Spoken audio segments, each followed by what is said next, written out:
Hello friends, welcome back to my channel and સ્વાગત છે તમારું આજના નવા બ્લોગમાં. તો ચાલો, આજે સન્ડે છે તો પછી અમે જઈએ છીએ ગોપી તળાવ. તો ચાલો તમને પણ અમે ગોપી તળાવની મુલાકાત કરાવીએ. તો ચાલો ફ્રેન્ડ, અમે ગોપી તળાવ પહોંચી ગયા છીએ. જોઈ શકો છો તમે ગોપી તળાવનો બોર્ડ. સાનવી હાઈ કરી દે આમાં. ચાલો, સાનવીએ પણ હાઈ કરી દીધું છે તમને લોકોને. અમે હવે ગોપી તળાવના ગેટમાં અમે એન્ટર થઈ રહ્યા છીએ. આજે સન્ડે હોવાથી બહુ ભીડ હતી. જો તુષારે સાનવીની હાથ પકડી લીધો છે અને હું વિડીયો શૂટ કરું છું. આ ગોપી તળાવની જે હોલ છે દિવાલ, ત્યાં બહુ મસ્ત પેઇન્ટિંગ કરેલ હતું. આ ટિકિટ બારી છે. ત્યાં ટિકિટ બારી ઉપર પણ બહુ ટ્રાફિક હતી, લાંબી લાઈન હતી, એટલે તુષાર ગયા છે ટિકિટ લેવા. આવી ગયા છે, ટિકિટ લઈને આવી ગયા છે. અને હવે અહીંયાથી એન્ટ્રી છે એની. અહીંયાથી અમે એન્ટ્રી લઈએ છીએ.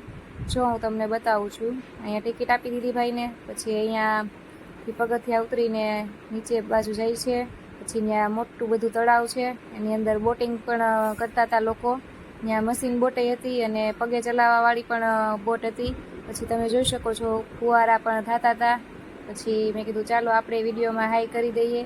એટલે જો સાનવી તો ત્યાં બોટિંગ જે થતું હતું એ જોવામાં તલ્લીન થઈ ગઈ હતી. પછી ચાલો હું તમને બતાવું આગળ. અહીંયા બહુ સરસ મજાના ફ્લાવર્સ પણ છે, તમે જોઈ શકો છો વિડીયોમાં. કલરે કલરના ફ્લાવર્સ. પછી આ વાવ હતી. આ વાવનું નામ છે ચતુષ્મુખી વાવ. અહીંયા હમણાં આગળ આવશે, હું નામ તમને બતાવીશ. દાદર ઉતરીને એમાં જવાનું હતું. જો અહીંયા લખેલું જ છે ચતુષ્મુખી વાવ. એ ચતુષ્મુખી વાવ છે અને આ હિસ્ટોરિકલ પેલેસ છે. સુરતનું ગોપી તળાવ છે એ. પછી આ રીતના અહીંયા ફુવારા પણ થતા હતા. એટલે બહુ ઝાઝો વિડીયો મેં નહોતો લીધો, કેમ કે પછી છાંટા ઉઠતા હતા મારા ફોનમાં. એ બહુ નજીકથી નથી લઈ શકી, પણ હતું. પછી અહીંયા જુઓ મિત્રો, આ બધી બોટ પડેલી છે. બહુ મસ્ત બોટ હતી. આ વખતે મેં અહીંયા બોટિંગ નથી કર્યું, કેમ કે બોટિંગમાં તે બહુ બધી લાંબી લાઈન હતી, એટલે પછી બોટિંગ અમે કર્યું નહોતું. અને સાનવી હારે હોય એટલે અમે ન કર્યું પછી, કેમ કે પગથી ચલાવવાની હોય, મશીન હોય. મશીનવાળી હતી પણ એમાં એટલી લાંબી લાઈન હતી એટલે નહોતી ગયું. પછી અહીંયા જીપ લાઈન પણ છે. જો તમને હું બતાવું છું. આ તળાવનો વ્યૂ જોઈ લો અહીંથી કેવો દેખાય છે. પછી આમ જો ફુવારો હોતે એક થાય છે.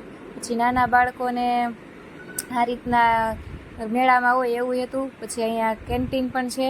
એક કેન્ટીન આગળ આવે છે ચતુષ્મુખી વાવ પાસે, અને એક કેન્ટીન આ છે. પછી એક મોટું સર્કલ આવે છે, ત્યાં આ રીતના એક હંસ છે. અને ત્યાં અમે ઉપર નહોતા ગયા, કેમ કે બહુ ટ્રાફિક હતી. અને અહીંયા જો આ તળાવમાં હંસ બેઠા છે, બતક છે સોરી. પછી સાનવીના અમે ગયા લસરપટ્ટી ખાવા લઈ ગયા. ત્યાં નાના બાળકોને આ રીતના ચિલ્ડ્રન એરિયા હતો, એમાં લસરપટ્ટી, હિંચકા અને બીજી ઘણી બધી નાની મોટી રાઇડ્સ હતી. એમાં કીધું ચાલો, સાનવી લસરપટ્ટી ખાવું કરતી હતી તો એને લઈ ગયા. પછી સાનવી કે મારે આમાં ચડવું છે, તો એને તુષાર એમાં ચડાવતા હતા. અને એને બીક તો લાગતી હતી, પણ તોય કે મારે ચડવું છે, કે હું મોટી થઈ ગઈ છું પાછી એમ કહેતી હતી. પછી એક આવું રાઇડ્સ જેવું હતું, એમાં આ રીતના હાથથી કરવાનું હતું, એમાં એ કર્યું. પછી એક નાના છોકરાની લસરપટ્ટી હતી, તો સાનવી કે મારે આમાં હાથે ખાવી છે. જો એવડી એક લસરપટ્ટી છે, તો એને એમાંય ખાધી હતી લસરપટ્ટી. પછી એક હાથી હતો, તો એમાં સાનવી આવી રીતના હાથીમાં બેઠી. પછી એક ભૂંગળું હતું, એમાં સાનવી આ રીતના બેઠી. પછી મિત્રો, હવે તમે આ બધા વિડીયો જોવો ત્યાં સુધીમાં હું તમને આજનો સુવિચાર કહી દઉં. તો આજનો સુવિચાર છે મિત્રો, કે તમે કેટલા પ્રતિષ્ઠિત વ્યક્તિ છો એ મહત્વનું નથી, પણ એ કક્ષાએ પહોંચવા તમે શું શું કર્યું ને તે વધારે મહત્વનું છે. બરાબર? તો આ સુવિચાર મારો હતો આજનો. અને હવે તમે જોઈ શકો છો, હજી બીજી જગ્યાએ આવું ચડવાનું હતું, તો સાનવી ત્યાં પણ ચડતી હતી કે મારે હાથે ચડવું છે, પણ અમે હાથે ન ચડવા દઈએ ને, કેમ કે હજી નાની છે હાવ. અને નાય પાડી હતી મેં, તો મેં કીધું નથી ચડવું, તું પડી જઈશ. પણ તોય કે નહીં, હું મોટી થઈ ગઈ છું, મારે ચડવું છે. એટલે પછી તુષાર કે ચડવા દે ને. એટલે પછી એને મારી જેમ એડવેન્ચરનો બહુ જ શોખ છે સાનવીને. મને ત્યાં આવું એડવેન્ચરનો બહુ શોખ છે મિત્રો. હું એડવેન્ચર કરતી રહેતી હોય ઘણીવાર. પછી અમે આવી ગયા જમવા માટે, સાંજનું ડિનર લેવા માટે કેન્ટીનમાં. તો કેન્ટીનમાં પણ ભારે ટ્રાફિક હતી રવિવાર હોવાના લીધે.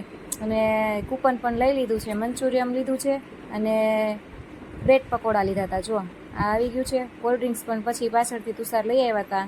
તો ચાલો છે ને જમવું હોય એ. અને હવે આ તમને સાંજનો વ્યૂ બતાવી દઉં, કેમ કે સાંજના વ્યૂમાં લાઇટિંગ થઈ છે. તો જો બહુ મસ્ત વ્યૂ દેખાય છે. લાઇટિંગ બધે થઈ ગઈ છે ચાલુ. સાંજે તમે આવો તો બહુ મજા આવે. ઠંડો ઠંડો પવન પણ હતો, પણ ટ્રાફિક હતી બહુ મિત્રો. તો ચાલો હવે ઘરે જઈએ, અને મારી ચેનલને લાઇક કરો, શેર કરો અને સબસ્ક્રાઈબ કરો. મળીએ આવતા બ્લોગમાં મિત્રો.